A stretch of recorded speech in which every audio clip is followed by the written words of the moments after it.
it really spurred my curiosity into what was actually going on. That, until you discover certain things on your own, it doesn't matter who it is that's telling you.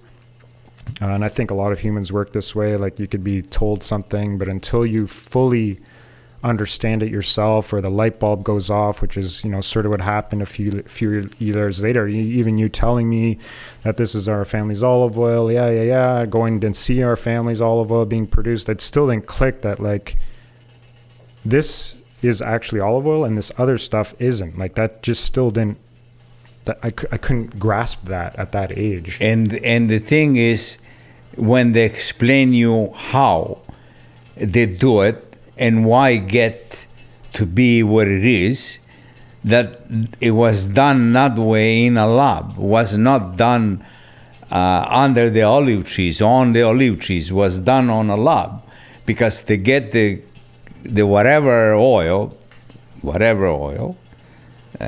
they can even do it from motor oil probably if they want to, or canola, whatever, I don't know. And they just add on whatever they want to make it, pretending that it is. And that's how they confuse people, because you think, yes, but smells of olive. Yeah, but smells of grass. Yeah, grass, olive. Yeah, maybe the olive, they fall down on the ground, they pick it up and pick up a little bit of grass, so it smells like grass. It's not true, because they add it on to confuse people. And that's when I convince myself, it's not that I need to convince myself, when I said to myself, okay, that's where you have to separate the good and the bad, the real and the fake. After we went for that course, that those people, they go to school for 10, 20, whatever, how many years, to learn how these things happen, how these crooked people, they do it in a lab. And that's how they make fake stuff, and that's how they cheat people. Yeah, the course that you're referring to is our certified olive oil taster course, which is, certified by the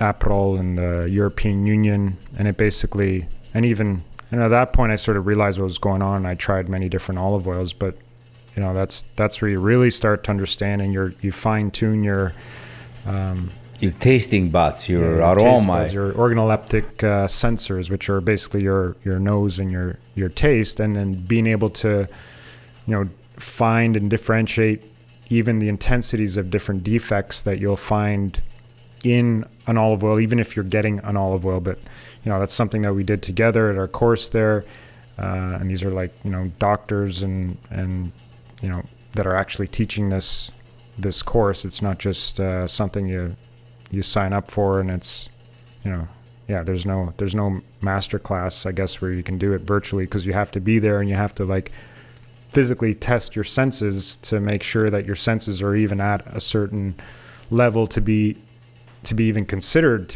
to become an olive oil taster, because it's that delicate or sensitive of certain things that happen. So basically, we did that together.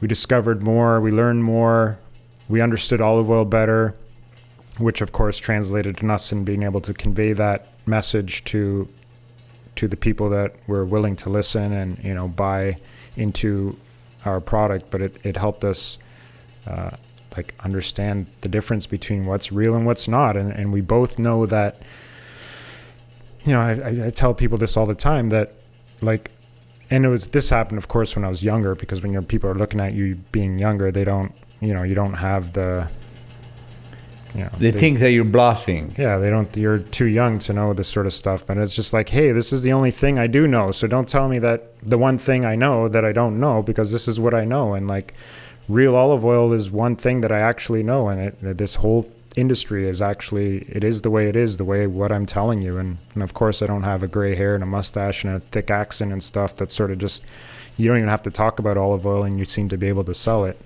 But of course, I knew I needed to know what I was talking about, otherwise people wouldn't listen. And then also say it. It's not what you're saying; it's how you're saying it too, and say it in a way that's approachable and where people are going to listen.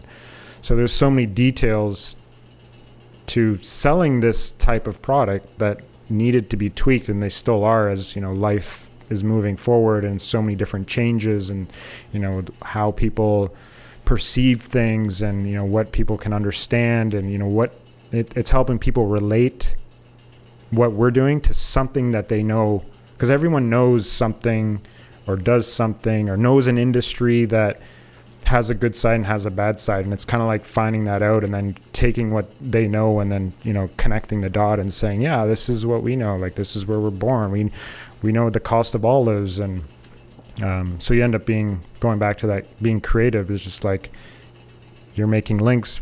People know wine and how wine's made and how much a bottle of wine costs, or even olives. If you're buying olives off a grocery store shelf, they're like $2 or $3 a jar. So how's it that you're spending this a couple dollars more for a bottle of oil when it takes 1,000 of those olives in a jar to produce a bottle of oil? So all these things and techniques that doesn't add up. That of course came from 50%, 50 maybe a little bit more percent came from you, and then of course my mother is more of that hard business sense.